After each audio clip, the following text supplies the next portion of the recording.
Oke, Bapak Ibu, khususnya ibu-ibu ya, karena ini 98% kayaknya ibu-ibu penonton kita. Ketika saya jadi pastor kepala di Lubang Buaya, saya eh, bilang sama Bapak Uskup Suharyo, Bapak Uskup, aku boleh nggak minta wakil ketua Dewan 2 seperti Arnoldus, saya bilang begitu. Ya, Bapak Uskup Suharyo bilang apa?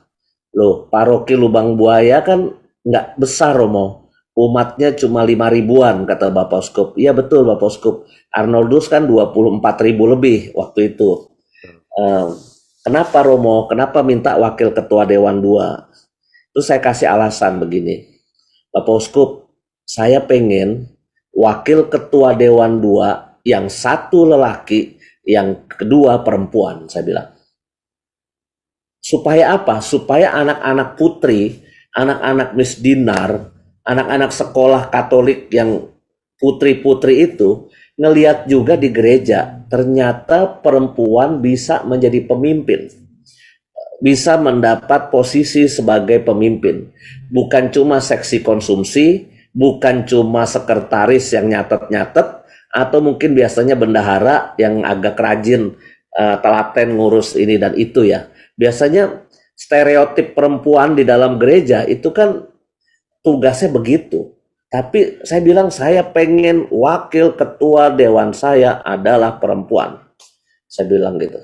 Yang satu perempuan, yang satu lelaki. Bapak Uskup langsung manggut-manggut. Boleh, boleh Romo, silahkan, silahkan. Gitu.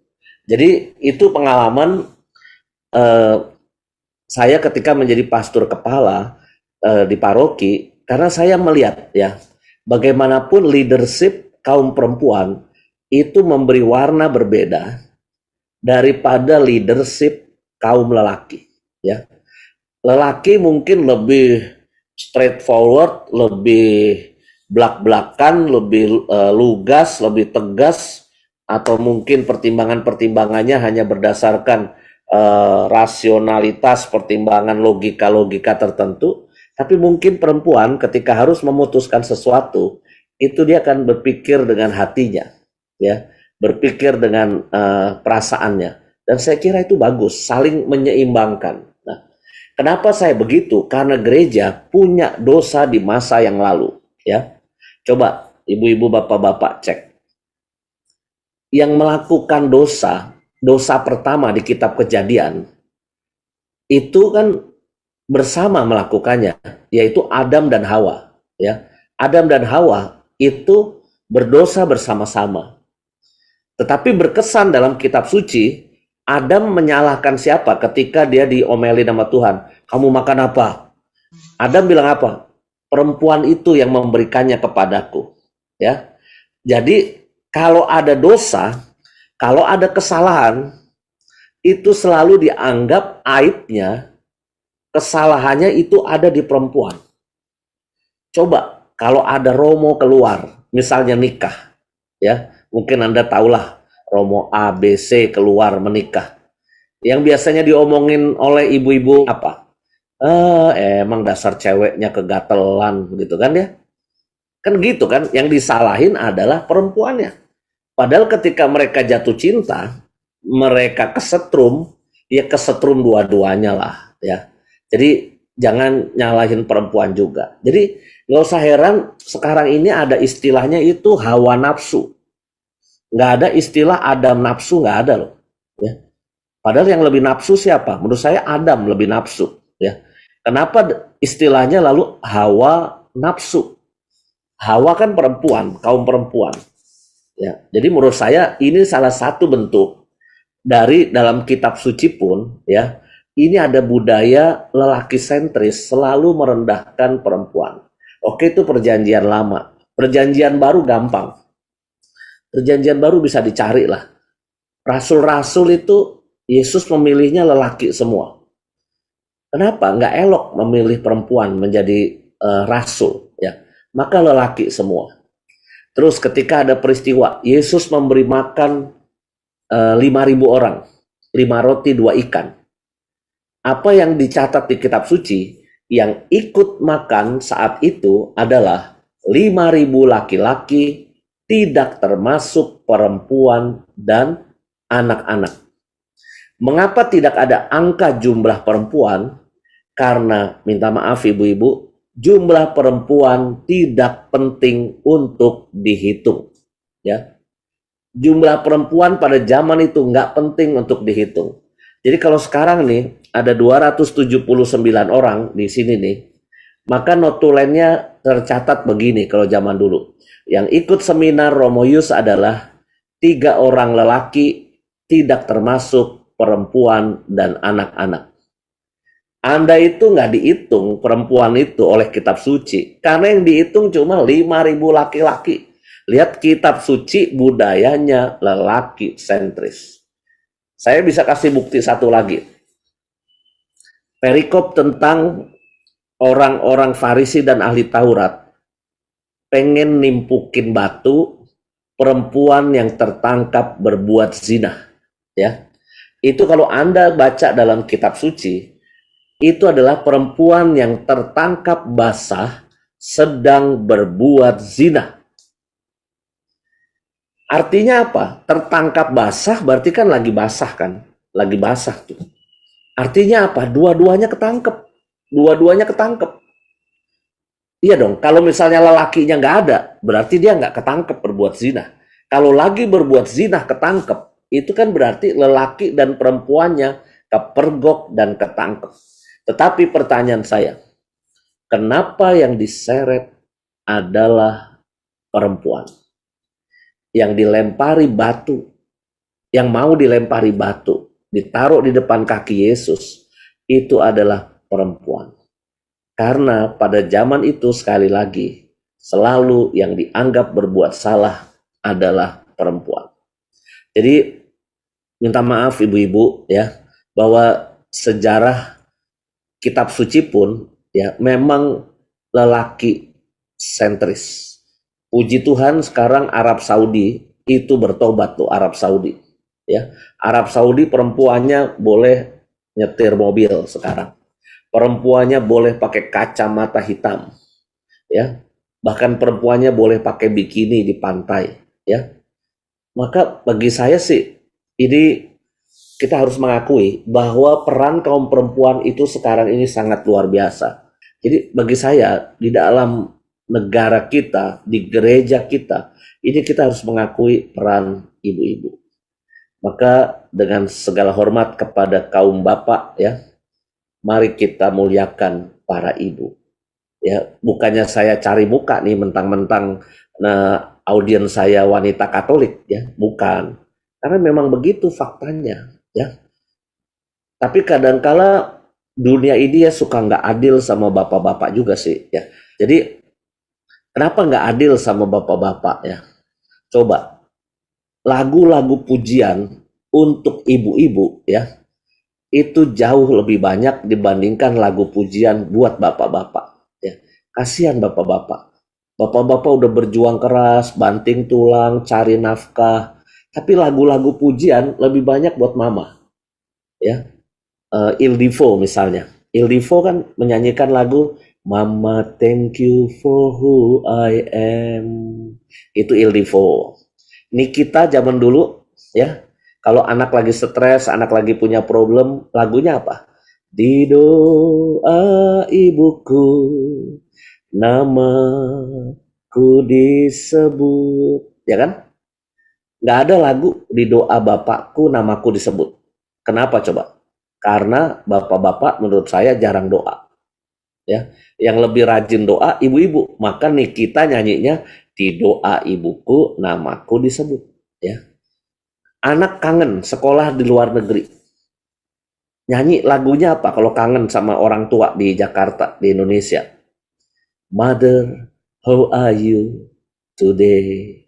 Bapak-bapak nggak ditanyain kabarnya. Father, how are you today? Padahal yang transfer duit siapa coba? Bapak-bapak. Maka bapak-bapak itu kadangkala kurang diajeni, kurang dihormati dengan lagu-lagu pujian.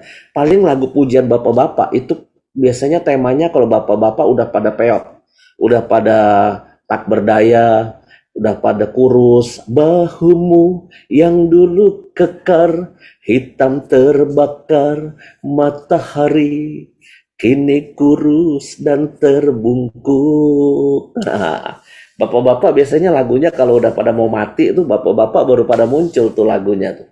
Tapi kalau tentang sayang gitu ya, lebih banyak tentang mama ya. Itulah yang membuat saya itu nggak tertarik jadi suami. Nggak mau saya jadi suami, rugi ya. Udah capek-capek kerja keras gitu ya.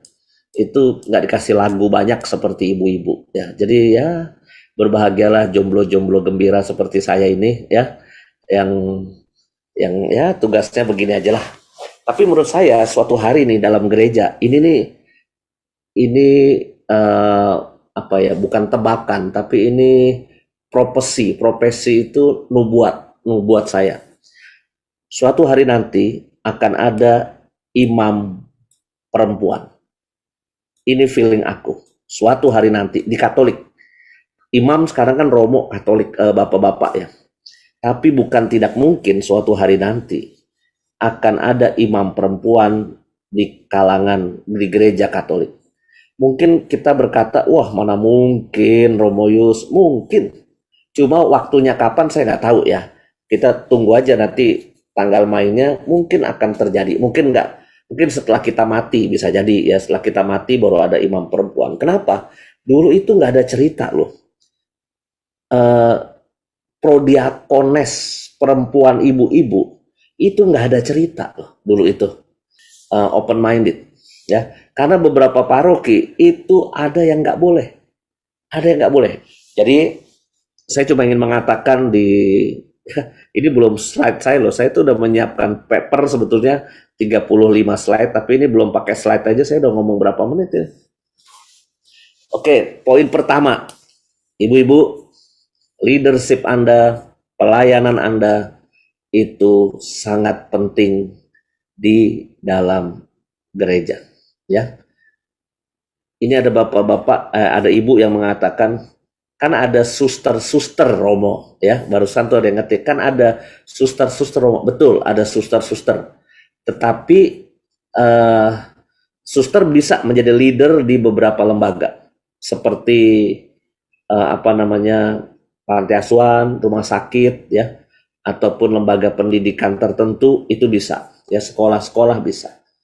Tapi pegang penggembalaan jemaat dalam artian gereja ya, paroki itu, menurut saya suatu hari nanti akan terjadi revolusi di dalam gereja terkait itu. Oke, sekarang izinkan saya masuk ke slide yang saya siapkan. Mudah-mudahan masuk ke dalam tema yang sedang kita bahas. Kenapa saya tadi penting mengatakan itu dulu? Karena kesadaran ini harus saya katakan dari awal soal peran kaum perempuan. Yang kedua, sekarang tentang ini, Anda ini kan pengen bergerak ya, bergerak untuk berbela rasa, berbelas kasih, membela hak asasi para difabel, orang-orang tersingkir, orang-orang lemah ya. Tetapi nampaknya kita harus punya spiritualitasnya dulu ya. Saya ingin memberikan kepada Anda 3 spiritualitas ya. 3 spiritualitas yang mungkin bisa menjadi pegangan kita ya. Baik, kita akan mulai. Pasti Anda nggak asing dengan semangat Ardas KAJ yang lalu ya. Kalau Anda cermati, ini adalah rumusan Ardas KAJ 2016-2020. Bukan rumusan Ardas KAJ yang baru 2022-2026, bukan. Tapi 2016-2020. Rumusannya apa? Melayani dengan semangat, gembala baik, dan murah hati. Saya ulangi supaya ini dicamkan baik-baik ya. Melayani dengan semangat, gembala baik, dan murah hati. Mudah-mudahan apal dulu di rumusan ini. Ya, sekarang saya kasih penjelasannya. Jangan bilang, udah basi Romo, gembala baik dan murah hati udah basi Romo. Enggak basi ibu-ibu. Kenapa?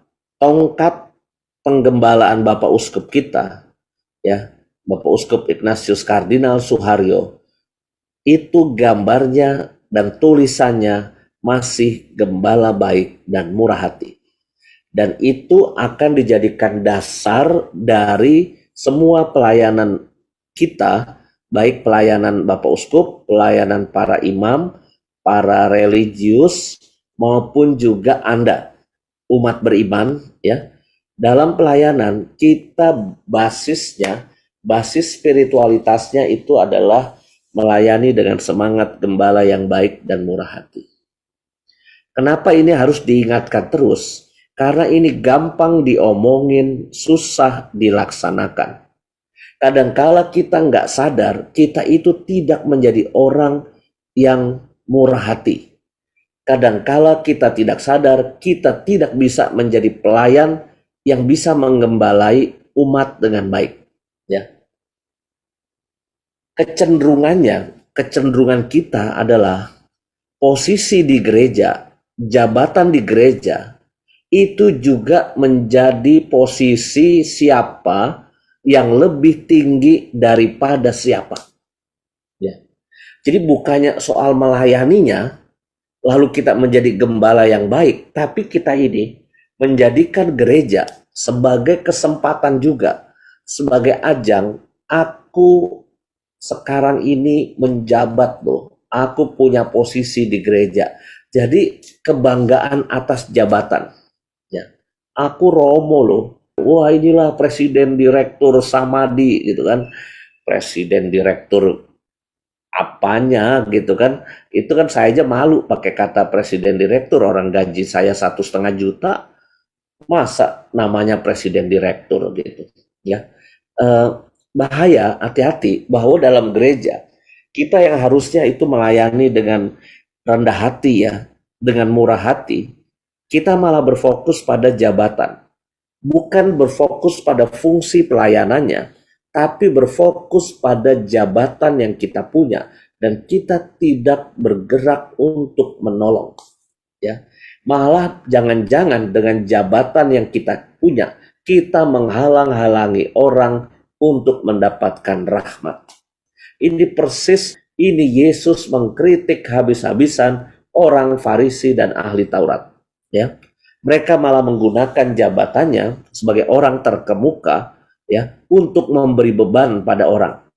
Bukannya menolong sebagai gembala, ya, sebagai pelayan yang murah hati, tapi malah memberi beban. Ini ciri khas orang Farisi dan ahli Taurat.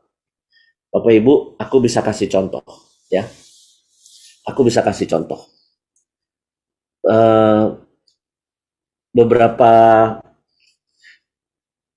Beberapa tahun yang lalu ya, ada oma-oma itu membawa cucunya ketemu saya di gereja Ignatius Loyola Jalan Malang. Waktu itu saya tugas di Menteng, di Jalan Malang. Lalu oma itu raut wajahnya agak lesu, ya.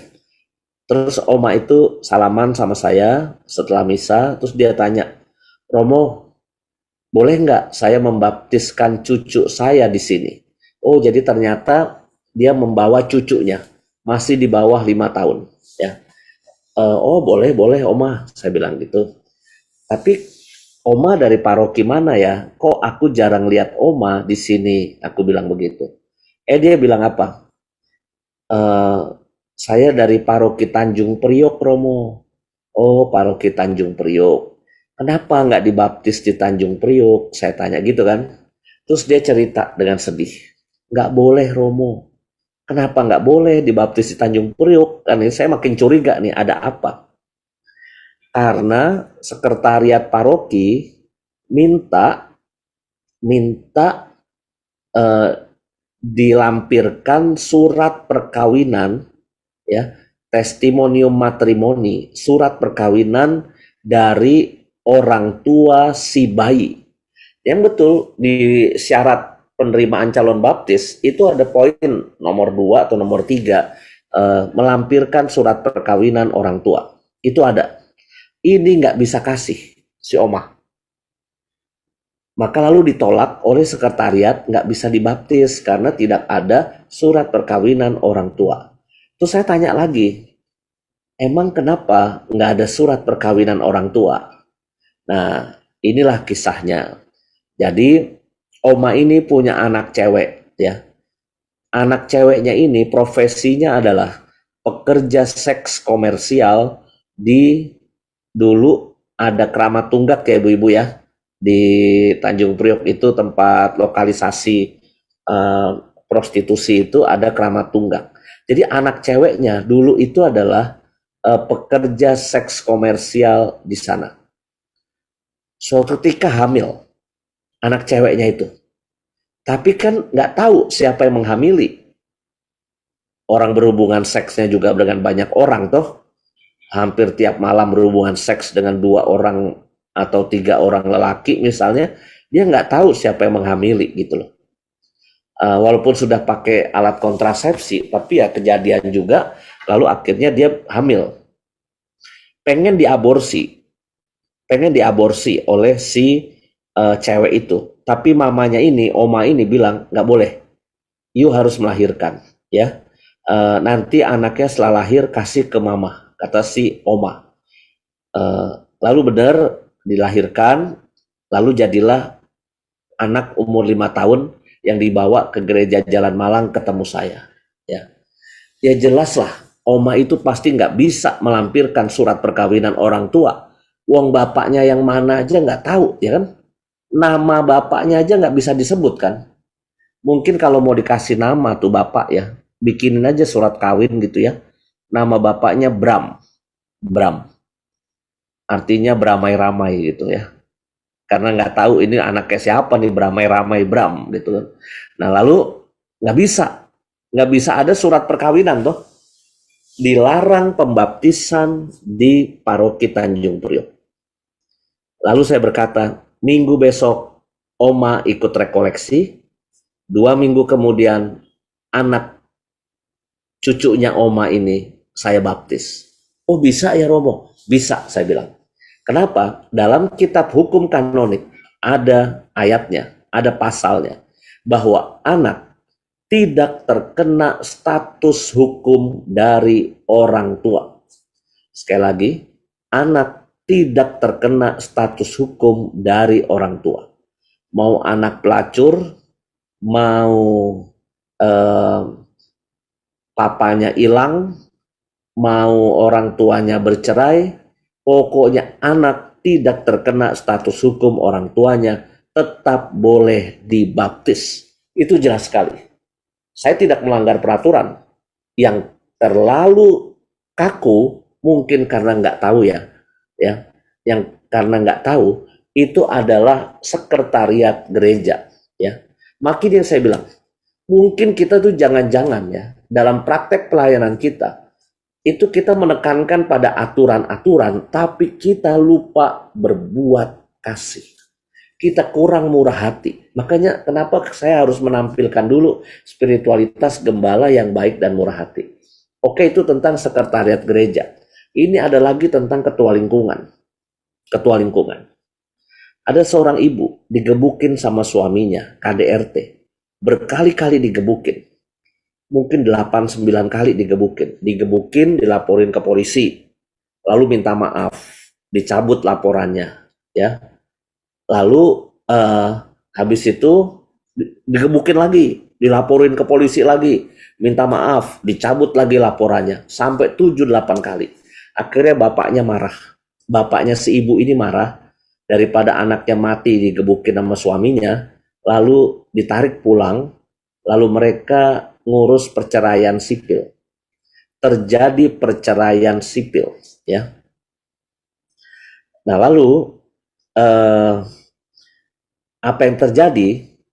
Suatu hari ibu yang bercerai sipil ini, ibu korban KDRT lalu bercerai sipil, yang pulang ke rumah orang tua mengurus 2 anak. Jadi single mom mengurus 2 anak, ikut misa lingkungan di lingkungan papa mamanya. Jadi di lingkungan papa mamanya ada misa lingkungan, ibu muda ini ikut misa. Ketika sampai pas mau komuni, Bapak Ibu, ya, tiba-tiba jalannya ditutup oleh ketua lingkungan, ya. ditutup dan diomongin begini oleh ketua lingkungan. Kamu karena bercerai sipil, kamu tidak boleh sambut komuni. Jadi kamu duduk saja. Itu kata ketua lingkungan. Jadi sejak saat itu, ibu muda ini mendapat fatwa dari ketua lingkungan bahwa dia dilarang sambut komuni kudus sebagai single mom, mengurus 2 anak, banting tulang bekerja karena dia sudah bercerai sipil, terkena hukuman dari ketua lingkungan. 3 tahun kemudian dia ketemu saya di gereja katedral ketika seminar perkawinan. Lalu dia tanya, Romo, kalau saya rindu komuni, bagaimana ya? Saya ke gereja terus, tapi saya rindu komuni kudus. Loh, kenapa tidak sambut komuni kudus? Saya tanya, nggak boleh Romo. Sama siapa nggak boleh? Sama ketua lingkungan. Lah kenapa? Karena saya bercerai sipil Romo. Kenapa bercerainya? Digebukin Romo KDRT. Terus ya nggak terus Romo, namanya juga bercerai ya nggak terus Romo. Bukan gitu maksud aku bilang. Setelah itu yuk kawin lagi nggak? Saya tanya. Waduh sumpah mati Romo, saya tuh deket-deket lelaki sekarang trauma Romo. Ya, karena pengalaman digebukin itu kan lalu dia trauma. Bener hidup sendiri sebagai single mom, bener Romo, saya sendiri pulang ke rumah orang tua. Oke, ini sekarang jam 4:30 selesai seminar. Nanti jam 6 di katedral ada misa. You ikut misa. Saat itu juga you sudah boleh menyambut komuni kudus. Karena tidak ada hukumannya, ya. Maka lalu tapi sebelum dia pergi, saya minta nomor telepon ketua lingkungan. Saya kekepoan, saya telepon ketua lingkungan. Pak, apakah benar Bapak melarang seorang ibu menyambut komuni kudus? Maaf Bapak siapa ya? Saya Romo Justinus Ardianto, Hakim Pengadilan Perkawinan Keuskupan Agung Jakarta. Wah, kurang serem apa coba jabatan saya kan? Hakim Pengadilan Perkawinan Keuskupan. Ada apa Romo? Seorang Hakim Pengadilan Perkawinan kok sampai menelpon hamba seorang ketua lingkungan? Bukan gitu Pak, saya cuma mau tanya, bener nggak ada kasus begini-begini? Iya Romo, kan nggak boleh kan Romo, kalau udah bercerai sipil gitu kan diekskomunikasi kan Romo oleh gereja. Aduh Pak, Bapak belajar hukum gereja di mana? Ya, dia tidak terkena halangan kecuali kalau dia hidup dalam pernikahan kedua yang tidak bisa disahkan. Ya, jadi akhirnya ya udah, akhirnya ibu tuh boleh sambut komuni. Jadi ini yang saya maksud, kadangkala kita itu punya jabatan di gereja, punya tugas ya, tetapi kita lupa spiritualitas yang harus dipegang adalah kita itu benar-benar harus jadi pelayan, bukan sok-sokan dengan kita lebih tinggi daripada siapa, maka jabatan di kita itu bukannya buat menolong orang, tapi malah buat menghalangi orang mendapatkan berkat. Ini kan tadi contoh yang saya kasih kan ngeri sekali. Jabatan ketua lingkungan dipakai karena ketidaktahuan menghalangi orang 3 tahun nggak sambut komuni loh. Bayangkan, ya. Menurut saya ini ketidaktahuan yang mengerikan gitu loh. Melarang orang 3 tahun nggak sambut komuni. Untuk ibu itu nanya ke saya loh untung. Ya. Bagaimana seorang petugas sekretariat mengatakan tidak boleh baptis? Seharusnya boleh. Nah, maka saya kira ibu-ibu ya, bapak-bapak juga ya, lebih baik salah tapi menolong orang ya, daripada kita itu salah, kita malah menghalangi berkat Tuhan. Lebih baik saya salah lah, tapi saya menolong orang gitu loh. Daripada saya salah tapi malah membuat orang terhalang dapat berkat. Ini pengalaman saya. Contoh, saya itu sejak seminari, hobi saya itu loncat pagar, ibu-ibu ya. Dalam artian loncat pagar yang sebenarnya. Kalau lapar, saya malam-malam tuh habis doa malam, saya loncat pagar cari Indomie telur atau cari nasi goreng di sono di Jakarta Selatan tuh ada sekolah Gonzaga Wacana Bakti itu. Untungnya sampai sekarang saya nggak ketahuan bahwa saya itu suka loncat pagar. Kalau yang ketahuan pasti udah dikasih SP1, SP2 keluar gitu. Nah hokinya saya itu memang nggak ketahuan. Karena memang udah jalannya kali saya harus jadi Romo kali ya. Ya. Nah hobi saya loncat pagar. Nah sekarang pengalaman. Saya bagi Komuni Kudus. Bagi Komuni Kudus. Ketika saya bagi Komuni Kudus di setiap tanggal 13 itu kan ada novena di Gembala Baik ya. Maria Fatima itu ya. Kalau ibu-ibu pernah ikut di Jatinegara itu setiap tanggal 13 ada novena dan misa Gembala Baik. Ketika Komuni Kudus kan pada ngantri ini mau Komuni Kudus. Ada bapak-bapak ngantri gendong bayi. Kayaknya gue kenal siapa ya. Itu mantan Romo. Mantan Romo kakak kelas aku. Dia membawa baby. Ya kan? Saya bagi Komuni Kudus. Oh, itu mantan Romo kakak kelas saya. Terus saya lihat belakangnya. Oh, itu kayaknya istrinya itu. Oke lah. Oh, cakep juga. Boleh-boleh. Ya. Terus maju ke depan nih. Maju ke depan. Saya tahu menurut aturan mantan Romo itu kan belum bisa membereskan status pernikahannya yang sekarang. Karena terhalang oleh sakramen imamat, tabisan imamat. Saya tahu dia belum dapat surat dari Vatikan. Karena untuk bisa mendapatkan pemberesan perkawinan harus ada surat dari Vatikan. Baru dia bisa perkawinannya itu disahkan. Menurut teori Ekaristi, orang yang terhalang perkawinannya, ya, perkawinannya nggak bisa disahkan, itu dia terhalang untuk sambut Komuni Kudus.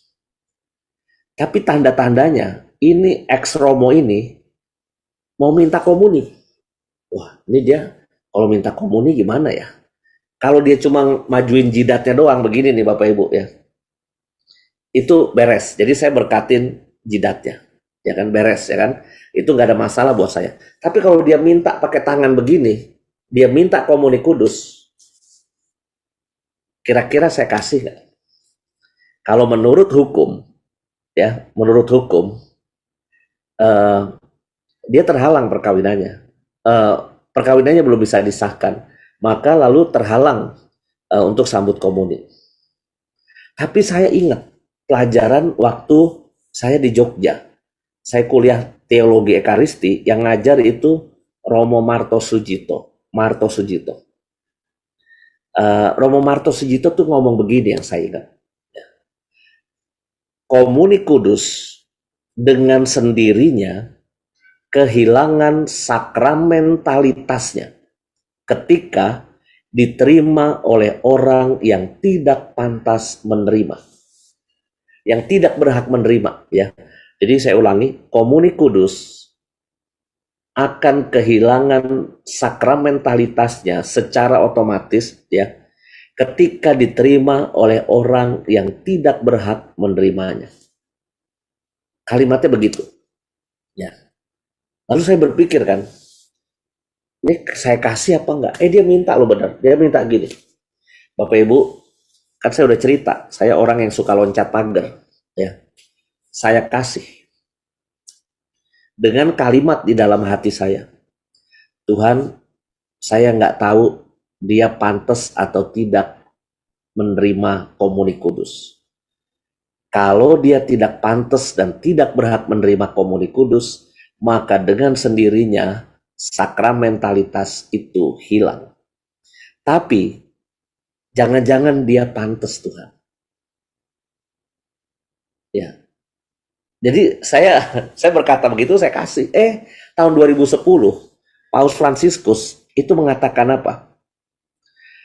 Soal orang yang perkawinannya belum bisa disahkan, ya, lalu tidak bisa sambut Komuni Kudus, Paus Fransiskus bilang apa? Jangan ditutup dulu diskusinya. Ya, jangan ditutup dulu diskusinya. Orang-orang Jerman yang kaku, ya, orang-orang Eropa yang kaku, itu protes terhadap kebijakan Paus itu. Paus cuma mengatakan jangan ditutup dulu diskusinya. Setelah itu Paus mengundang sinode keluarga. Para uskup sedunia diundang sinode keluarga. Lalu muncul satu perintah dari Paus Fransiskus kepada para imam. Bapak Uskup Suharyo menyampaikan kepada para imam.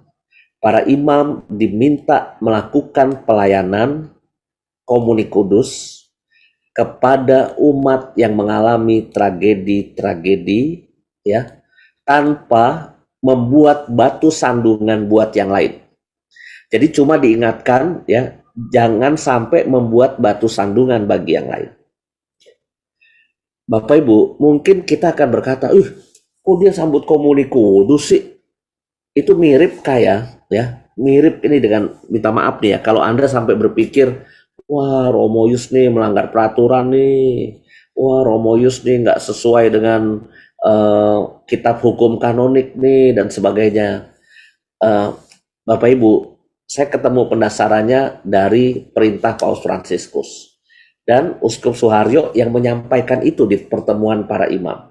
Nah, kalau kita, sikap kita adalah, oh iya dia memang harusnya nggak boleh sambut komuni, dia orang berdosa, dia tidak pantas untuk menerima itu, ya. Minta maaf nih ibu-ibu, itu rasanya situasinya seperti ketika Tuhan Yesus datang ke rumahnya Sakeus, ya. Sakeus kan naik pohon, dia mau pengen lihat Tuhan Yesus, tapi karena badannya pendek, lalu dia naik pohon. Nah, ketika Tuhan Yesus makan di rumah Sakeus, Tuhan Yesus makan di rumah Matius pemungut cukai, ya. Orang-orang Farisi dan ahli Taurat ngomong apa? Masa guru dan tuanmu makan bersama dengan orang berdosa? Ya. Jadi saya cuma ingin mengatakan bahwa terkadang kita ini punya sifat menghakimi orang lain. Karena kita merasa udah lebih saleh. Kita merasa hidupnya lebih baik daripada orang itu. Sehingga kita terjatuh pada keinginan untuk menghakimi orang. Ya. Jadi ini penting untuk kita pegang dulu ibu-ibu. Spiritualitas gembala baik ini menjadi basic dari pelayanan Anda. Kita jangan ngomong difabel, ya. Jangan ngomong difabel itu dulu. Difabel itu cuma butuh waktu Anda, juga butuh kerelaan Anda untuk mau menolong mereka dan mau hal-hal yang kotor dan jorok, ya. Mungkin Anda harus menolong orang dengan tangan Anda, ya. Mau terlibat sama orang yang punya keterbatasan, itu bisa. Saya yakin Anda menolong difabel sih pasti bisa. Tapi kalau sifatnya sendiri, ya, yang harus dibenahi dari kita, itu adalah apakah aku sudah punya spiritualitas gembala yang baik dan murah hati. Dari hatiku ini memang aku orang yang sincere, nggak menghakimi orang, nggak nyinyir, nggak merasa aku udah orang paling saleh gitu, ya. Kita ini orang berdosa juga. Kita ini orang berdosa juga. Ya. Siapa di antara Anda yang berani mengatakan tidak berdosa? Silakan lempar batu pertama kali. Itu kan kata Tuhan Yesus. Enggak, kita punya dosa. Ya. Lihat nih, dari wajah-wajahnya ini kan pada pernah punya dosa. Masa lalu atau masa sekarang, mungkin lagi punya dosa kita ini. Ya. Kita punya aib mungkin. Keluarga kita juga nggak beres. Mungkin, ya. Kita juga sifatnya mungkin masih buruk juga, masih jelek, ya. Tapi bagaimana kita tetap mau rendah hati, ya. Jangan pas nemuin kasus orang lain lebih bersalah daripada kita, sombongnya minta ampun, gitu ya. Langsung, orang kayak gitu ya. Gak boleh itu jadi pengurus, bla bla bla bla bla bla bla. Lalu kita ya inilah yang saya maksud, ya. Ini spiritualitas ini penting nih. Saya kira saya udah banyak kasih contoh nih dari tadi nih, ya. Cuma mudah-mudahan Anda menangkap poin penting yang mau saya berikan terlebih dahulu untuk itu. Nah, sekarang spiritualitas yang kedua, ada 3 spiritualitas, ya. Spiritualitas Ardas yang baru adalah spiritualitas ekaristi, ya, berlandaskan spiritualitas ekaristis, ya. Kita ingin semakin mengasihi, semakin terlibat, semakin bersaksi. Kalau nggak punya spiritualitas ekaristis, you nggak akan bisa mengasihi, terlibat, dan bersaksi. Mengapa? Ardas merumuskan itu, dasarnya berlandaskan spiritualitas ekaristis. Apa itu spiritualitas ekaristis? Ada kata yang penting di situ. Ekaristi itu komuni kudus ya, dipecah, dibagikan, bahkan bersedia mati untuk sesama. Saya ulangi, dipecah, dibagikan, dan bersedia mati untuk sesama. Saya tutup slide saya supaya Anda semakin paham ya. Menjadi pelayan di gereja nih, ibu-ibu, bapak-bapak ya, tidak ada untungnya. Kalau you mau cari untung dengan pelayanan di gereja, berhenti sekarang ya. Kalau mau cari untung dari pelayanan di gereja, berhenti sekarang. Karena yang ada pelayanan itu adalah satu, Anda akan rugi dalam banyak hal. Karena Anda dipecah, Anda dibagi, dan rela mati itu artinya berkorban, ya. Nah, saya juga nggak pengen Anda mati di dalam pelayanan gereja, juga nggak pengen sih ya. Tapi itu artinya rela berkorban. Tuhan Yesus aja lah yang sampai mati di kayu salib. Kita ya kejet-kejet dikit, bolehlah ya. Tetapi menurut saya itu katanya bisa diganti dengan berkorban, ya. Kalau kita nggak rela berkorban, kita nggak mau sesuatu mungkin berkurang kenyamanannya ya, itu kita belum siap menjadi seorang pelayan ya. Karena Anda akan satu, rugi waktu, dua, rugi tenaga, tiga, rugi duit. You akan nombokin terus. Kalau ada kegiatan yang pertama-tama disawer maksudnya dimintain urunan ya, ayo saweran buat kegiatan ini, itu pengurus ya. Rugi apalagi, rugi perasaan. Anda udah kerja baik-baik sekalipun ya, tetap aja ada yang ngomongin kan, rugi perasaan ya. Maka ini yang saya bilang ya, menjadi pelayan itu harus siap dipecah, dibagikan, dan rela berkorban. Ya.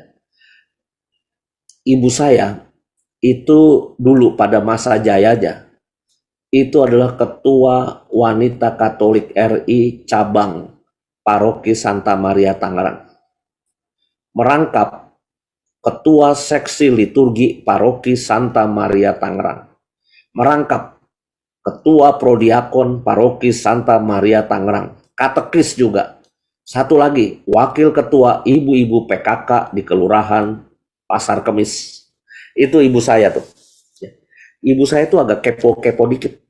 Apa-apa dia mau gitu, ikut kegiatan ini, rajin. Nurun ke saya sih, sebenarnya keponya tuh nurun ke saya dikit ya. Cuma ibu saya itu aktivis luar biasa loh di gereja. Tapi dia mengorbankan saya, anak-anaknya. Ibu saya itu jadi sibuk ke sana kemari sampai saya itu cuma dikasih makan, beli gado-gado dari tetangga. Harusnya ibu saya yang masak. Tapi ibu saya karena sibuk pagi-pagi, jam 5 pagi udah ke gereja gitu ya, nggak bisa masak buat saya gitu loh. Jadi ada yang dikorbankan. Bapak, untung bapak saya orangnya family man. Family man tuh diem di rumah, bersih-bersih rumah, nemenin anak, itu bapak saya. Jadi keseimbangan terjadi sebetulnya. Ibu saya kepo kesana kemari ya, bapak saya family man, tenang ya. Ada yang dikorbankan ya. Cuma saya cuma berpesan nih, keluarga nggak boleh dikorbankan lah ya. Kebahagiaan keluarga, kerukunan keluarga, jangan dikorbankan gara-gara pelayanan. Kalau suami protes gara-gara Anda pergi terus, tidak melayani dia sebagai suami, lalu dia tidak bahagia dengan Anda sebagai istrinya, lebih baik you berhenti pelayanan. selamatkan dulu perkawinan, ya. Lalu ditata baik-baik lagi, cari caranya yang pas. Kenapa? Banyak yang dikorbankan ketika kita masuk dalam pelayanan. Tapi ini kan ada nilainya, ya. Orang kalau cuma mikir dirinya sendiri terus, ya, keluarganya sendiri, cari duit terus, ya, itu suatu hari juga akan kehilangan makna. Aku hidup ini maknanya apa sih sebetulnya, ya? Tapi ketika dia bisa berbakti, dia bisa melayani, ya, itu lalu disitulah dia menemukan arti. Mungkin waktu kita muda dulu, waktu kita kan nggak seangkatan, ya. Ibu-ibu mungkin banyak yang lebih tua daripada saya lah. Kalau saya kan masih relatif muda. Dulu waktu kita muda, kita ingat hidup kita itu banting tulang demi hal-hal yang materialistis, ya, untuk mencukupi kebutuhan-kebutuhan itu. Jadi kadang-kala orang-orang muda itu berkata, aduh saya nggak punya waktu, aduh nggak bisa, nggak sempet gitu ya. Karena apa? Hidup kita sedang berfokus ke perkara duniawi. Tapi lambat laun, ya, hidup kita makin rohani, ya. Ketika tambah umur, hidup kita makin rohani dan makin spiritual, ya. Sehingga lalu kita mulai banyak doa, kita mulai ikut pelayanan dan sebagainya. Nah, harapannya makin banyak doa, itu juga hidup sifat aku ini diubah. Aku yang tadinya individualistis, aku yang tadinya egoistis, sekarang mulai meluangkan waktu aku buat pelayanan, mulai masuk ke dalam komunitas, mulai masuk di dalam paguyuban, mulai masuk ke dalam organisasi. Tetapi harus siap-siap nih, ibu-ibu. Dalam organisasi bisa berantem, ya, bisa konflik. Ya. Kenapa? Ego kita belum beres. Kita masih mencari sesuatu nih dalam hidup kita, ya. Kita masih mencari sesuatu pengakuan diri, sehingga kadangkala dalam organisasi kita ketemu orang yang nggak cocok sama kita berantem, ya. Ini contoh nih, ketika saya menjadi pastor kepala di sebuah paroki, ya. Waktu itu saya masih muda, masih sangat muda, ya. Itu rapat dewan paroki pertama yang saya ikutin. Ini saya kan romo kepala baru nih, mimpin rapat. Baru rapat mulai, dua bapak bertengkar, dua bapak berdebat, gitu kan? Berdebatnya itu lama-lama kayak orang cekcok, bukan kayak orang adu pendapat, ya. Kalau adu pendapat sih saya menikmati, saya orang yang senang adu pendapat gitu. Tapi ini dua orang bapak tua ini seperti cekcok, ngadu mulut, kayak orang yang lagi mengeluarkan isi hatinya yang penuh kepahitan, ya. Wah, ngomong kayak gitulah, nggak enak didengar. Saya diem aja. Aduh, ini orang tua kok kayak gini gitu ya. Umur saya baru berapa ya? 37 kali ya waktu itu ya umur saya, ya. Tapi saya ini sio macan, ibu-ibu. Atau orang Chinese, sio macan itu punya karakter yang khusus, ya. Nah, setelah bapak itu 40 menit bertengkar berdua, tiba-tiba mereka berdua nanya ke saya, lalu apa keputusan Romo kalau persoalannya demikian? Wah, keputusan saya tanya, oke, jadi lagi deh. Saya sio macan dan saya itu cepat berpikir. Kalau bapak berdua tanya keputusan saya diam sebentar gitu ya. Saya punya dua keputusan. Wah, keputusan pertama, saya pengen Anda pulang. Rapat ini dibubarkan. Saya nggak suka cita rapat bersama Anda. Saya romo baru di sini. Saya nggak tahu perkaranya apa ya. Saya nggak tahu latar belakangnya bagaimana. Tapi tahu-tahu saya disuguhi pertunjukan pertengkaran di rapat Dewan Paroki. Ya, ini forum terhormat, rapat Dewan Paroki harian. Ini kan orang pilihan di paroki loh. Orang pilihan di paroki DPH. Ini kayak gini, ini saya nggak suka cita rapat seperti ini. Maka keputusan saya pertama, mari kita bubarkan rapat. Anda pulang. Saya makan sendiri di pastoran. Walaupun makanannya banyak, nggak apa-apa. Saya makan sendiri. Ya, Anda makan di rumah aja. Daripada kita makan bersama tapi hatinya nggak tenang, hatinya nggak damai, nggak usah makan bersama. Keputusan pertama. Keputusan kedua, ini Anda bisa nilai nih, saya jago nggak jadi pastor kepala, ya kan? Keputusan, masih umur 37 loh, Anda bayangkan. Itu bapak-bapak ada kali umur 65 atau 60 sekian gitu ya. Keputusan saya yang kedua, kalau sampai besok malam jam 6 sore, bapak berdua tidak bisa berdamai, saya minta bapak berdua menulis surat pengunduran diri. Kalau berdua masih ingin bertengkar ya, dengan perkara yang saya nggak tahu itu ya, saya minta Anda berdua mengundurkan diri. Jangan salah satu, harus dua-duanya saya bilang. Karena saya nggak akan membela salah satu di antara Anda. Karena saya nggak kenal Anda, saya bilang. Saya nggak kenal bapak yang satu, bapak yang ini. Siapa yang benar, siapa yang salah, saya juga nggak tahu, aku bilang. Jadi lebih baik mengundurkan diri aja dua-duanya. Kalau sampai jam 6 sore besok nggak bisa berdamai. Tapi kalau bisa berdamai, besok malam ketemu saya, lalu kita perjelas komitmen pelayanan kita. Ya. Saya punya waktu besok malam kalau mau ketemu saya. Atau saya berkatin aja, selesai, pulang. Untung besoknya mereka ketemu saya jam 7 malam berdua. Ya udah akhirnya bisa selesai tuh, berdamai, masa pengurus DPH selesai, selamat sampai 3 tahun. Ibu-ibu, bukan tidak mungkin di pengurus organisasi seperti wanita Katolik, si A berantem sama si B berantem sama si C berantem sama si D. Pertanyaan saya, cari apa Anda berantem? Ya kan? Kalau kita berkonflik, cari apa? Ya, cari gaji, cari terhormat. Bukan tempatnya di situ, Mari kita Filipi bab 2 lah. Dalam hidup bersamamu, mari kita saling merendahkan satu dengan yang lain. Seperti Tuhan Yesus yang sudah mengosongkan dirinya, mau menjadi sama seperti kita manusia. Ya, dia mau merendahkan dirinya. Sehati, sepikir, seperasaan. Kenapa? Spiritualitas Ekaristi, you siap dipecah, dibagikan, berkorban. Ya, kalau mau sombongan, ya berantem isinya. Ya, jadi ini yang mungkin spiritualitas kedua yang penting untuk saya ungkapkan, ya, supaya kita bergerak bersamanya itu bagus. Ya. Spiritualitas ketiga, yang ketiga pendek. Henry Nouwen, ini seorang pastor di Amerika, ya. Dia berpuluh-puluh tahun melayani orang-orang yang cacat ganda, ya.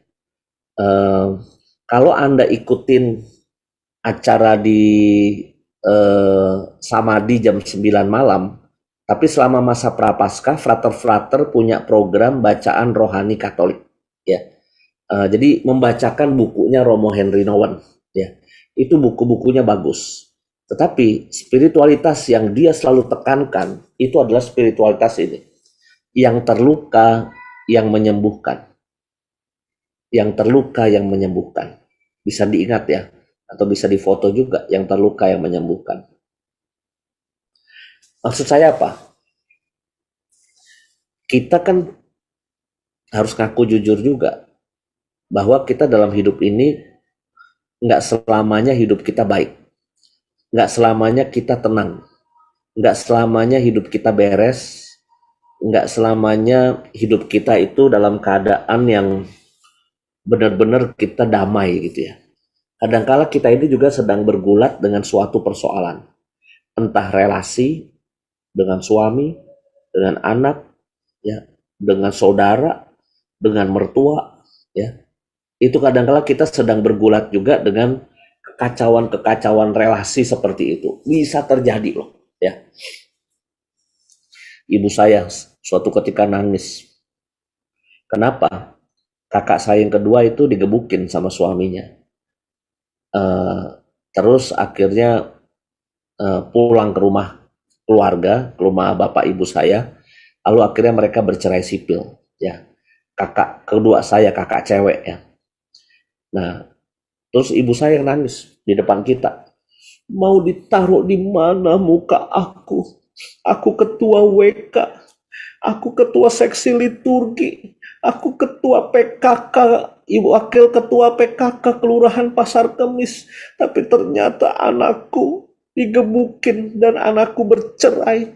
Aku malu, mau ditaruh di mana muka aku. Itu ibu saya ngomong gitu tuh. Saya bukannya menghibur ibu saya ya. Saya malah ngomong apa?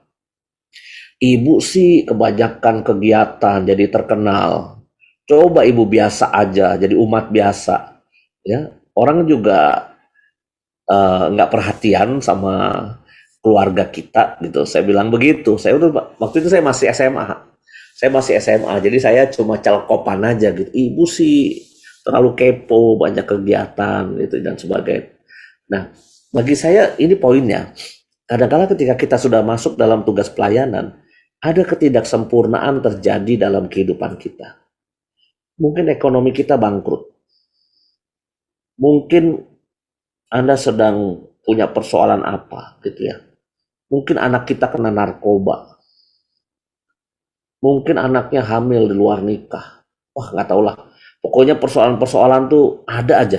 Dan kadang-kadang kala ajaib-ajaib loh persoalan-persoalan yang dihadapi para pengurus gereja itu ajaib-ajaib loh kadang-kala. Dan itu bisa terjadi. Tapi pertanyaannya, apakah kita berhenti jadi pelayan Tuhan? Ya.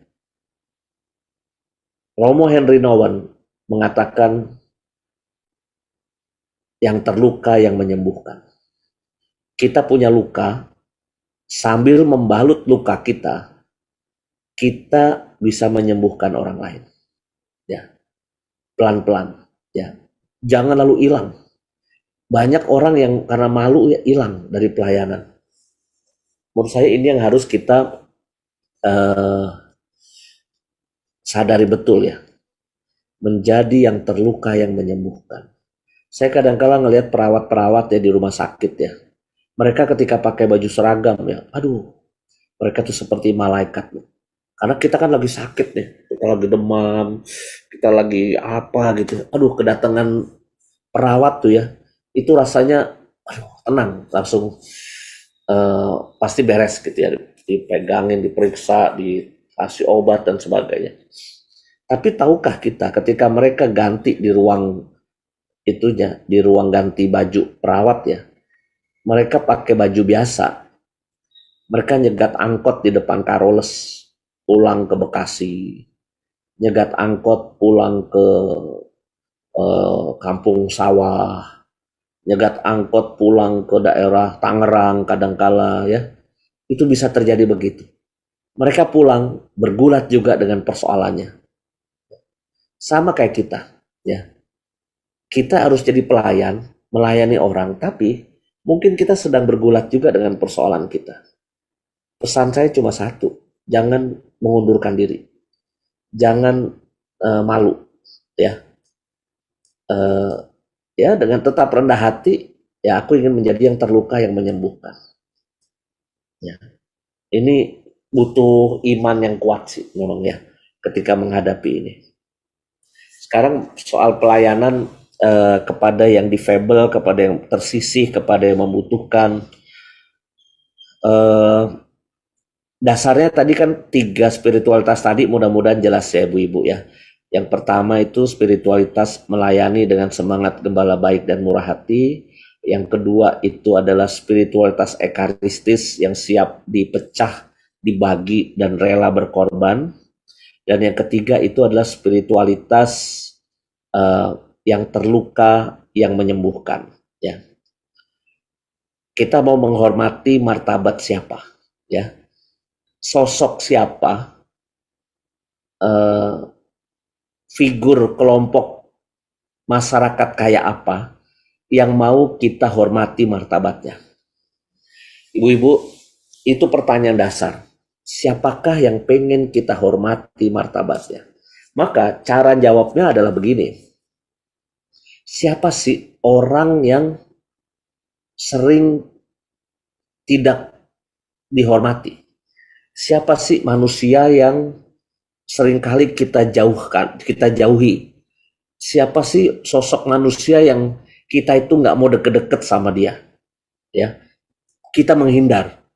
Kalau ketemu orang kaya, ketemu orang ganteng, ketemu orang cantik, itu semua orang juga pengen. Ketemu artis, ketemu presiden, Uskup Suharyo datang pada mejeng semua. Kenapa? Yang datang bos besar, ya, bos besar. Lalu kita menjadi sangat ramah, gitu ya. Karena apa? Dia sosok besar. Ya.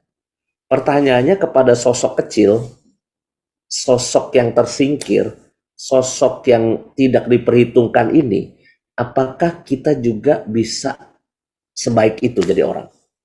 Kalau Anda mau ngecek Anda itu orang baik beneran atau enggak ya, Anda baik sama orang kaya, Anda baik sama orang miskin.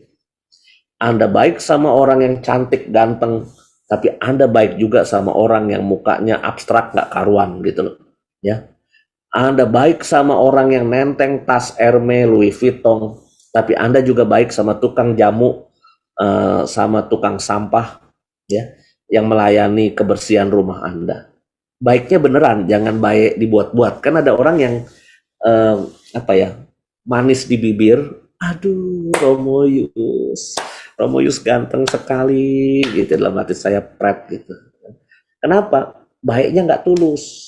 Memuji-muji dengan terlalu manis itu, saya nggak percaya sama orang yang mulutnya terlalu manis. Ya, boleh kita menyenangkan hati orang, tapi biasa aja gitu. Jangan yang istilahnya tuh lambe turah. Lambe turah tuh apa ya? Itu kan ada tuh di sosial media tuh, ada Instagram lambe turah. Lambenya kelebihan gitu loh. Lambenya kelebihan, terlalu ngomong manis gitu, dibuat-buat. Jangan gitu, harus tulus. Sama orang kaya ya baik, sama orang miskin ya baik, ya. Jadi maksud saya ini ingin ngecek kita itu orang yang kepribadiannya baik atau enggak, ketahuan dari situ. Nah, pertanyaannya siapa sih orang yang sosok manusia macam apa yang suka, yang kita anggap kok kita kurang menghargai dan kita kurang ini. Saya punya 3 jawaban. Mungkin Anda, ini PR nih buat Anda. Difabel, menolong orang cacat, orang tuna ini tuna itu, pasti Anda biasa. Menolong tunanetra, menolong tunarungu, menolong tunadaksa yang nggak punya kaki, nggak punya tangan, itu pasti bisa. Menolong panti werda, lansia di panti werda, menolong anak panti asuhan, ya, itu pasti Anda biasa. Tapi saya kasih tantangan Anda, yaitu yang kerap kita kurang perhatikan ada 2. 1 ODGJ, orang dengan gangguan jiwa. Ya. Yang kedua adalah waria. Waria berbeda dengan LGBT, ya. Waria berbeda dengan LGBT, itu penampilannya bagus loh. Ya. Penampilannya keren, ganteng, cakep, ya. Tapi kan mereka bisa lesbian, bisa gay, ya. Tapi mereka penampilannya keren.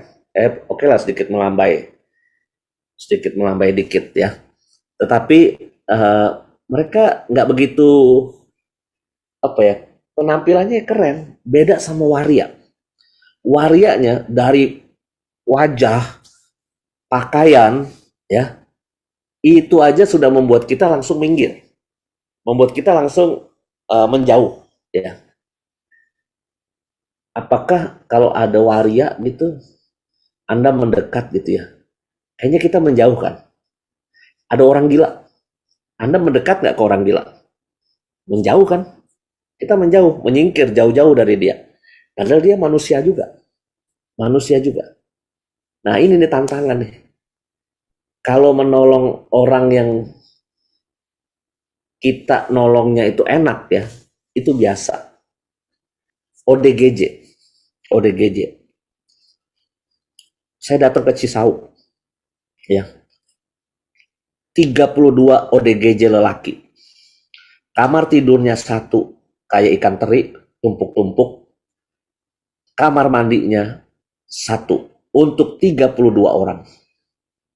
Ada kontrakan di pinggir sawah di daerah Cisauk. Saya ke sana, waduh, seru juga nih. Katanya ada ODGJ yang mantan direktur sebuah perusahaan. Jadi hati-hati nih Anda yang direktur nih yang punya perusahaan-perusahaan, hati-hati nih. Anda bisa tiba-tiba jadi ODGJ juga bisa nih. Kenapa? Dia ODGJ begini-begini terus ya. Jadi bawaan jadi direktur nyuruh-nyuruh masih ada nih. Tapi ODGJ. Terus satu lagi, ODGJ yang selalu nunjukin cincin tunangannya. Jadi dia kalau ketemu orang nih cincin tunangan ditunjukin gitu ya. Kenapa? Karena dia stres ditinggal kawin, pacarnya itu tunangannya itu kawin sama lelaki lain. Dia stres, dia gila gitu. Nah, akhirnya sekarang saya bersama Opera Komedi Samadi ya. Itu sekarang udah saya minta izin perpanjangan kontrakan ya sampai tahun 2026. Jadi minimal tuh ODGJ punya rumah sampai tahun 2026 karena belum punya rumah sendiri. Terus sekarang saya minta izin perluasan. Jadi kamarnya saya tambah yang luas, nanti saya beliin kasur. Terus ide saya bikinin 3 kamar mandi. Ternyata si pengasuhnya bilang apa? Romo, boleh nggak kamar mandinya nggak usah disekat-sekat yang 3 itu. Jadi dudukan toiletnya, pupnya itu rame-rame bertiga. Jadi mereka itu kalau pup itu rame-rame bertiga. 3 lubang ya, pup rame-rame. Terus kita kalau mandiin, itu 5 orang kita masukin bareng, kita semprot, suruh mandi bareng-bareng telanjang. Itu tadi, oh gitu, mandi bareng.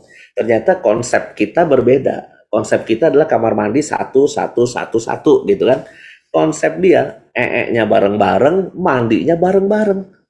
Itu. Tapi saya bilang, boleh nggak saya minta dibikinin satu kamar, satu toilet di luar. Satu toilet di luar untuk tamu. Jadi ketika ada tamu datang, kalian ada donatur gitu ya, itu ada kamar mandi lah yang bersih, saya bilang gitu. Jangan dipakai buat yang lain, dikunci kamar mandinya. Oh siap promo, siap promo. Nah maksud saya udah bilang bahkan, eh, cariin tanah di sini. Siapa tahu nanti saya bisa provokasi ke Bapak Uskup. Bapak Uskup suruh beli tanah di Cisauk buat ODGJ gitu maksud saya. Kenapa? Orang kampung situ, orang RT, RW kelurahan situ menerima dengan baik orang gila ada di tempat itu. Belum tentu di tempat Anda ODGJ diterima dengan baik. Misalnya ada panti ODGJ aja di tempat Anda. Belum tentu orang kampung situ mau menerima. Ya, kita aja belum tentu mau mendekat, belum tentu. Ya takut. Nah maka Bapak Ibu, teman-teman, oke, difabel bisa diproses. Orang-orang cacat, orang-orang tuna ini, tuna itu, mari kita pikirkan apa yang bisa Anda lakukan ya. Pasti bisa dicari lah peluang-peluangnya. Tapi juga kita bisa cari sesuatu yang lain yang lebih menantang Anda.